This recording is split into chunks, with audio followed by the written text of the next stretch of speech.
This tutorial will review how to use Google Images Advanced Search to make sure that all of the maps or images that you include in your presentations are free to use and share. So from Google Images Advanced Search, I'm going to put in Crusades.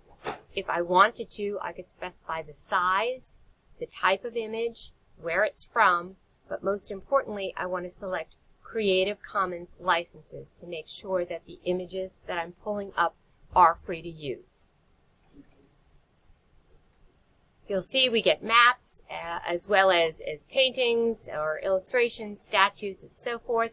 If you decided that you did not like any of these, you might open a new tab, and for this project, go to the Metropolitan Museum of Art, type in Crusades,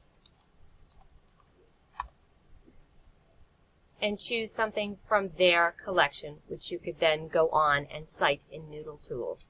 As always, if you need help, ask a librarian.